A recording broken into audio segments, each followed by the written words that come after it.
President Trump is placing much-needed pressure on the disgraced FBI to release everything they have on former FBI Deputy Director Andrew Mccabe, who was fired from his job for ineptitude and bias. President Trump tweeted out today, also adding that if this is not handled, he may have to get involved. President Trump questioned this morning why the FBI had not provided conservative watchdog group Judicial Watch and others with text messages of former Deputy FBI Director Andrew Mccabe warning he may have to get involved. Why isn't the FBI giving Andrew Mccabe text messages to Judicial Watch or appropriate governmental authorities? FBI has stated that they won't give up even one. Of course, President Trump has stated, I may have to get involved. Do not destroy. What are they hiding? McCabe's wife took big campaign dollars from Hillary Clinton's people. Will the FBI ever recover its once stellar reputation so badly damaged by James Comey, McCabe, Peter Strzok, and of course his lover, the lovely Lisa Page, and other top officials now dismissed or fired? So many of the great men and women of the FBI have been hurt by these clowns and losers. To refresh our memory, Andrew McCabe's wife, Jill McCabe, accepted thousands of dollars in donations for a Virginia State Senate election in 2015 from a political action committee headed by Terry McAuliffe, who is close to the Clinton family, of course, and chaired Hillary Clinton's 2008 presidential run. Meanwhile, Andrew McCabe assisted overseeing the FBI's investigation into Hillary Clinton's emails after Jill McCabe's bid for the state Senate ended in failure. The FBI, led then by Director James Comey, did not recommend that Clinton face criminal charges for how she managed classified information, something that normal people like you and I would be immediately incarcerated for. And of course, we know that McCabe was fired by Attorney General Jeff Sessions in March of 2018, less than 48 hours before he was going to retire with a full pension. An Inspector General report released in April of 2018 found that McCabe lacked candor on 4 separate occasions, after which a criminal referral was sent to the U.S. Attorney's Office in Washington, D.C. Earlier this year in 2018, Judicial Watch announced that the FBI had refused to provide the group with Andrew McCabe's text messages in response to a September 2017 Freedom of Information Act lawsuit. President Trump has historically condemned the donations Jill McCabe received and blamed Andrew McCabe for harboring a bias against him. He has also been critical of former FBI Director James Comey, who he fired last year, and FBI agents Lisa Page and Peter Strzok, who exchanged anti-Trump text messages. Tonight, former FBI Deputy Director Andrew McCabe back in the news this evening. He is now suing the Justice Department and the FBI. He says he was unjustly fired and that he can prove it. Ed Henry joins us now. He is still in Singapore tonight with the very latest on this story. So, Ed, why is he suing them? Well, Martha, for a number of reasons. Just breaking now, Fox has obtained this 36-page lawsuit from Andrew McCabe, the former number 2 official, of course, at the FBI. What is he saying? Well, he's saying that he's unfairly fired. We know that already from March, but that he has been wanting to get documents from the Justice Department, from the FBI, to explain more about his firing. Well, he was fired in March, remember, for leaking information improperly to the media, and then, more importantly, perhaps, lying to investigators about it. That's the allegation. So why is he suing now? Well, number one, there have been reports that James Comey, his former boss, the top guy, of course, at the FBI, has been called in to talk to a U.S. attorney in Washington because they're considering criminal charges against Andrew McCabe about lying to investigators. So they're trying to square his stories with James Comey. So both McCabe and Comey under the microscope. But then the other big thing, you mentioned I'm here in Singapore. The White House was obviously focused before the the president a few hours ago got on Air Force One on all of this diplomacy with North Korea. But they were also, I can tell you from talking to senior officials, looking very closely at what's happening in Washington on Thursday, which is that this finally, we're going to see this Inspector General report from the Justice Department. There are reports out saying that it's going to be devastating for Andrew McCabe and James Comey, because this is the report that's looking at their conduct in terms of the FBI investigation of Hillary Clinton's email server. So we've been talking about this for weeks, for months. This report's going to be devastating. It's going to come out. People have been wondering, where is it? It's finally coming out Thursday. So interesting that Andrew McCabe about to take it again pretty hard on that report, already facing potential criminal charges, already fired from the FBI in March, is now trying to get ahead maybe of this IG report and try to get his side of the story. That's probably exactly right. We know it's a 400-page report, and a couple of things have leaked out. That at one point there's a suggestion that James Comey was insubordinate in the way that he dealt with the email investigation, and a lot more is going to come out on that.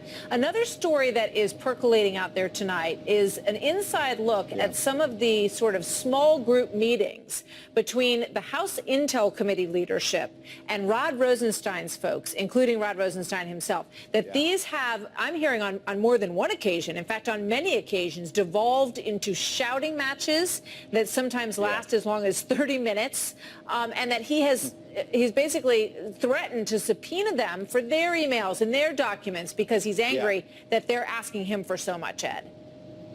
Well, look, our colleague Catherine Herridge has been all over this story, so I'm picking up the ball there. And Rod Rosenstein is somebody who's been on the firing line, the president and others going after him, because he oversees Robert Mueller. He oversees the documents at the Justice Department there, since Jeff Sessions has been recused and hamstrung, if you will. He's the one overseeing those documents that Devin Nunes and other top Republicans want to see about whether there was a spy embedded in the Trump campaign or not, all of that. And you're right. From our reporting, it seems that Rod Rosenstein, under pressure to turn over documents, has warned Kash Patel, one of the senior aides to Devin Nunes and others, you know what, we're going to subpoena your emails. We're going to try to get some documents from you. And Devin Nunes and others have been put off by this, saying, look, we're trying to do legitimate oversight of the FBI and the Justice Department, and you're basically threatening us and coming after us and making a mockery of the oversight process. This ties right back to McCabe and the investigations of the investigators, basically, which is the president trying to change the narrative about Mueller and saying, what about Rosenstein? What about Comey? What about McCabe? Something's going to give in this situation, and we'll see what it is. Ed, thank you very much. Good to talk to you tonight. Have a great trip home. Great job over there. The Justice Department's Office of the Inspector General issued its report today about DOJ and FBI activity in the run-up to the 2016 election. Let me say up front that I appreciate the Inspector General's work on this important review. I thought I'd take a few minutes to talk about the report, and then I'm happy to take a few questions. The FBI's mission is to protect the American people and uphold the Constitution. But to carry out that mission, we're entrusted with a lot of authority. So our actions are subject to close oversight from the courts, from our elected leaders, and from independent entities like the Inspector General. And that's how it should be. That kind of examination, that kind of oversight makes the FBI stronger as an organization and makes the public more safe. With that in mind, let me briefly address the findings in the Inspector General's report. I take this report very seriously, and we accept its findings and recommendations. It's also important, though, to note what the Inspector General did not find.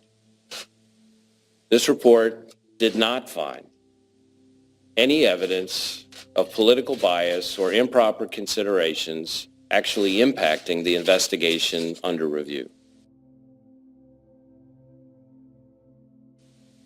The report does identify errors of judgment, violations of or even disregard for policy, and decisions that, at the very least, with the benefit of hindsight, were not the best choices. We've already started taking the necessary steps to address those issues. First, we're going to hold employees accountable for any potential misconduct. We've already referred conduct highlighted in the report to our disciplinary arm, OPR, which is the FBI's independent Office of Professional Responsibility.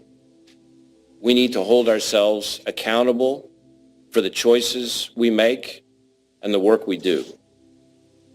We're doing that fairly but without delay in the way that people should expect. We're going to adhere to the appropriate disciplinary process, and once that process is complete, we won't hesitate to hold people accountable for their actions. Second, we're going to make sure that every FBI employee understands the lessons of this report.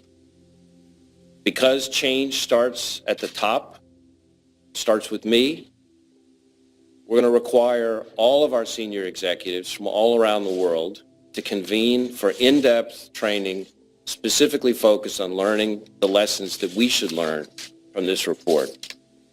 Then we're going to train every single FBI employee, both new hires and veterans alike, on what went wrong so these mistakes will never be repeated.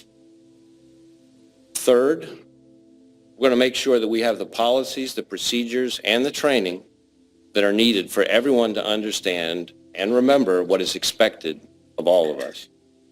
That includes drilling home the importance of objectivity, of avoiding even the appearance of personal conflicts or political bias in our work, ensuring that recusals are handled correctly and effectively and communicated to all the right people, making all of our employees fully aware of our new policy on media contacts, which I issued last November, and making painfully clear that we will not tolerate noncompliance. Ensuring that we follow all DOJ policies on public statements about uncharged conduct or ongoing investigations, and ensuring that our employees adhere strictly to all policies and procedures about the use of FBI systems, networks, and devices.